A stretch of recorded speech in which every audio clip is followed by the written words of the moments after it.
malam, Nduk. Nggih. Mbak Apri ditemuke sih, Mbak Apri. Nggih, sugeng dalu nak Cahayu. Nggih, sugeng dalu Mbak Apri. Paring asma sinten? Nggih dipun tepangaken nami kula Atisa. Saking pundi? Saking Ponorogo. Kono lagi. Nggih. Ponorogo kok ono lagi. Oh, mriko berarti tanggane pesinden kerajaan, Lek. Mak Iyah. Oh, Iki wonten Mak Iyah. pesinden. Mak Tutyati. Tutyati. Nggih, ke Ponorogo. Wis kuliah apa jek sekolah? Kasih sekolah. Kelas piro, Nak? Kelas kalih. Mbak. SMKI. Nggih. Jurusan apa? Jurusan pedalangan. Oh. Ini atas wong itu jurusan Dalangan. pedalangan. Kowe coba jurusanmu ngendi? Panggung Kartosuro. Oh, nek kletek nek ngono. Sesuk tak goleki wong. Kok tak uruti panggung tak terus tak uruti wong. Nek kan panggung boten kan mburi panggung iki lho. Alah alah. Sesuk kok tak goleki tak gawake karung kok ae. Guripen gongki sawah. Ya tak terak-terak kon dijoke Mas Rinto Pak. Kok sing duwe suryaan. Wis sing duwe gubuk asmara ya wong loro.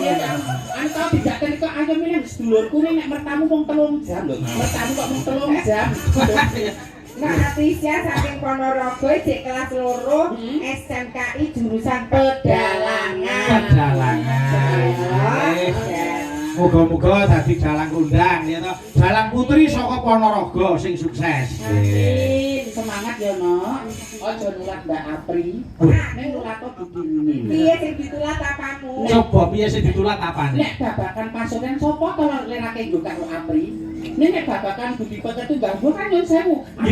Nek luwangan Apri mulai jam 4 esuk terus. Oh iya toh. Ya lha apa nek Lah kan wayangan. Yo nek pas wayang nek ora. Berarti Saria. Kan terus ke perjuanganmu. Oh iya. Lah kok sing Kok oh iya lah nek tiru sampeyan iki piye? Tiru sampeyan Nek piye? turu kula nek gentur tapane, Oh, gede gede prihatine. cegah dahar lawan guling. Aja mangan yen durung ngeleh. Heeh. Ning kok mau mangan aja ngantek larak-larak. Sadurunge warak kudu wis rampung. Aja dilo-dilo kuwi gentura prihatine.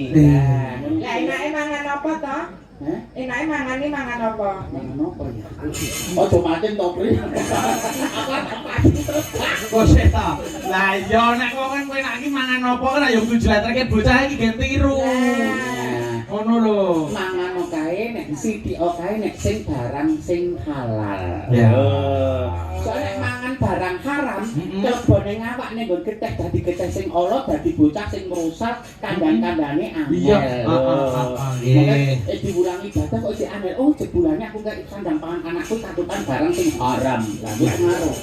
Nggih, dirumahke wingi Mbak Putri ya. Mbak Putri. Ayo, Nak, ngatur. Kula nyuwun diaturke anu Mbak Lelagon Susi Deman dibawani sik. Nggih. Mbak Atisya bawa Susi Deman saged ta? Nggih. Bisa? Belajar. Nek iso nyawa iki jatahmu 100 wong iso kok.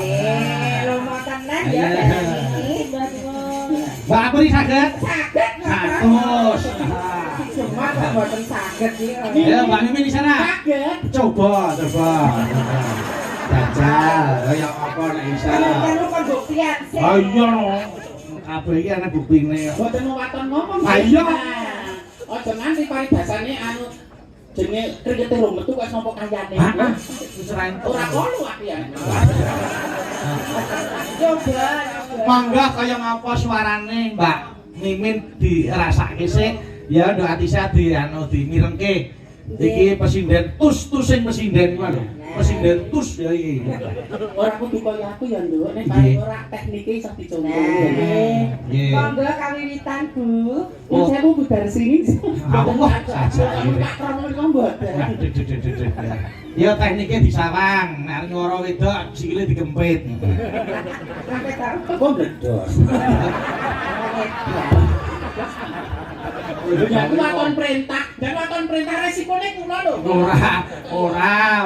Monggo kaya ngapa suarane? Monggo. Semetu dina ora mari kok. Wiwitane. Ije kok. Salah. Wong terus mesti dadak diambyang. Iya. Dalam jalan kok disengeni baji. Men. Ora nyengeni-nyengke iki. Men sakarepe. Men ora dhewe untuk lanang yo kadang nalise kok men. Allah. Ya. Wiwi.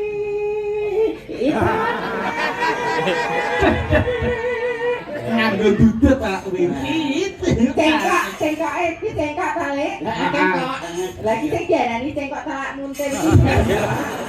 Jadi nyolong napas. Nah. Tarani lho, Nak. Ora nyolong napas tok kuwi. Yo, anu. Anggerasa. Dan main Oh iya. diangkat terus berbukti. Heeh. Nek kadoan. Oh iya, tadi Dia terbagi pesta nih, kontrol nih. oh iya, tadi maju mundur kembali bisa ya. Wah, jangan. Kalau fasek. Yo, Ketoke kok kaya kowe jaman jahit pasar lho. Bypass sih ngono kok ya jalan lintas ki to. Dalan iki kan gonnya gede. Oh iya, iya. oh, digon menyehatkan jantung. Barangnya ya bypass ke saka kepol. Lah kok jare ambek nang kono golek kri. Iya. Yo. Ayo. Priip. Oh iya, kan derek sangkep kek ngono sih ya. Anggerasa.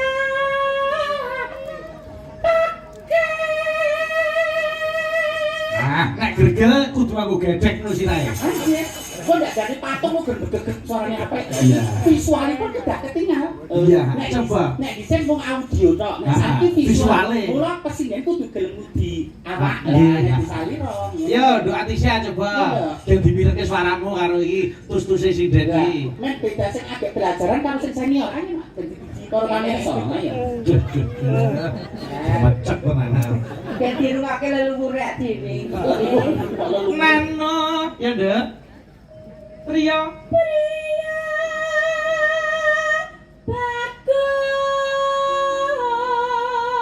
Bagus kang ngolah budaya.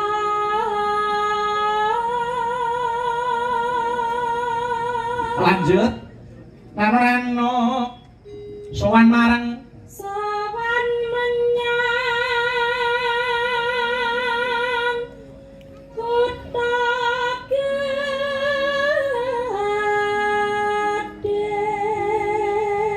Terus pundi Mbak Mimin kirang menapa? Sampun sae, Nggih. dasar vokalipun sampun sae. Dasare swara sampun sela. utuh. Heeh, nggih. Ning aja kendel sithik ya, Mak. Nah, tadi ya.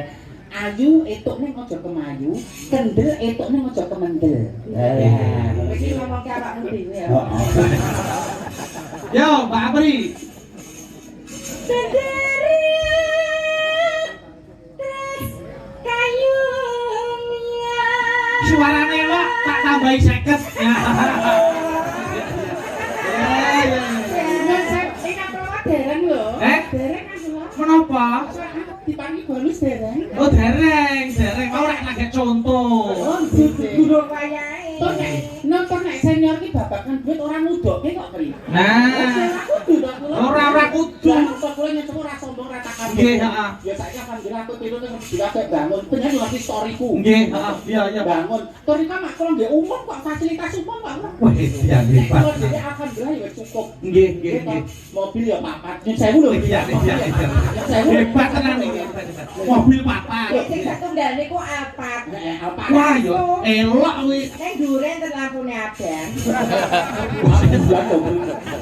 Wah, bulan kok. Mas antara wong sombong karo menunjukkan prestasi men dienggo tolak ukur oh iya nek wong gelem budidaya iki dadi lan suksese. Iya.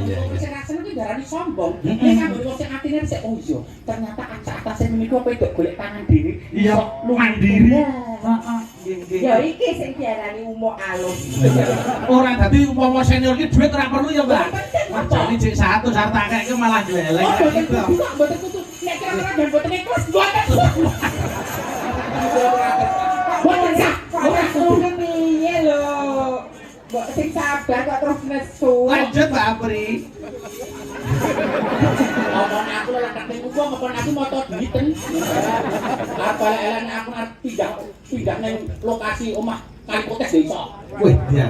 Arep pindah ning gentongan ya iso. Sertifikat kula ya ra ben-ben 3. Apa? Sertifikatnya telu. Anu loro vaksin setunggal booster. Oh, booster kok boxer ya. Ya lanjut. Selendang kuning. Wis kiyaine ayu, suarane apik, kulite resik. Mbak Apri jan luar biasa tenan. Iya lanjut. Wong rasa bae. Kan anune kan suntik, kono suntik. Nah kan alami, back to nature. Apa artinya back to nature? Kembali ke alam. Rane kok aku nek adus nganggo lerak kok. Kayak batik. Terus boto tak tepuk ngene Terus ikatan. Masker letok ya. Kembali ke alam. Maskernya gue ngangge masker rumput laut lah pengajar. Oh iya.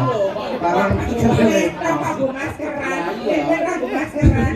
Gentina odo. Ya lanjut.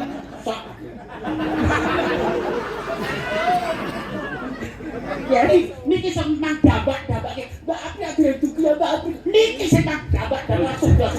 Ya iya. Wong kenung sama ngene. Sik. hati-hati kok. Oh, dodo dikebuk nek. Ora dikira kula nuwun. Lanjut Pak Apri. Selendang Oh, dodo kuning. monggo. Kang saking bukit. Ya gendok Antisya, monggo. Sing ayu-ayu tak dhisike. Memberikan kesempatan kan orang generasi. Nggih. Kosok ayu mimin, pintar mimin, smart mimin, kuliahnya bagian apa? Nah iya. Duh. Ungu mimin.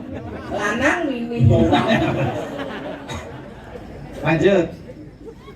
Suara kurang permana. Mas Rangga, dedek dibully. Itu dulu peran wong lanang iki ngomong kuwi ngono. Calon garwane dibully nang pangko. Kowe melihat Mas Rangga iki terus piye rasane awakmu? Rahimku terkoyak. Rahimmu ning tengah orane kono. Oke iki wong wedok rasa umume kok. Rahim kresek. Yo. Neng wasis. Ning masis ngungro. Ning tenang niku anak wedok mau Rahma mau ya ngono. Pak nanti siapa yang nemeni Bapak? Mbak Amin karo Mbak Apri. Wah senenge ora ilok. Anu Mbak Amin itu yang tua itu toh. Itu. Nek bocah mboten ono paling ngomong bocah tadi. Oh enggak, bocah aku ya. Nek sing ngomong bapak tak gelo. Nek bocah ora apa-apa. Gelo sing ndi? Neng pom bensin aja. Yo, gelo tok neng pom yo. Ngono anggur marang bendara.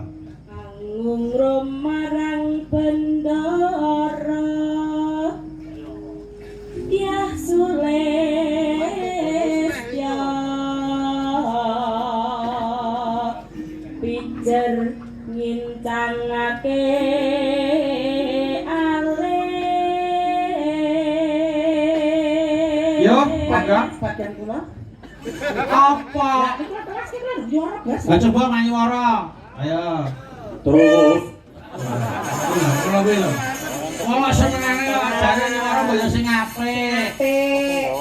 berikan ruang buat partner untuk bekerja. Ukuran piro? 2 kali 1. Ruangnya maksudnya kesempatan. Berikan ruang. Yang ada kan diberikan ruang, jangan kabeh tok monopoli dhewe. Diberikan ruang buat yang lain untuk berkreatif. Nggih, berikan ruang kepada yang junior ya ta? Ya, Mbak Atis ya. Terus. Terus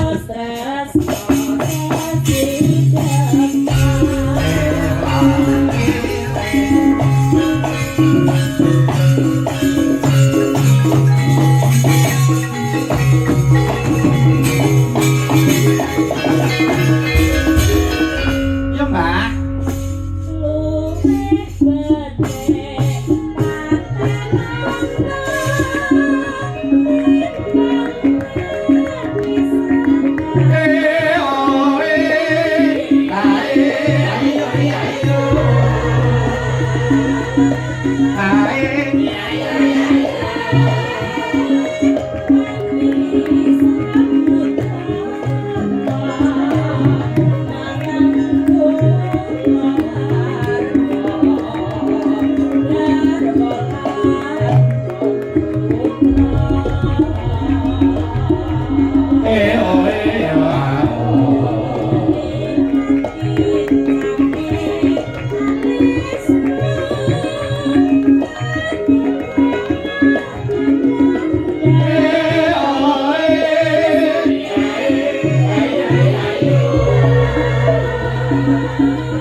Awas balungan.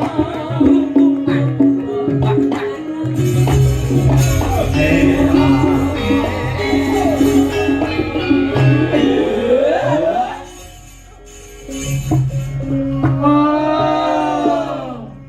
Lanjut. urip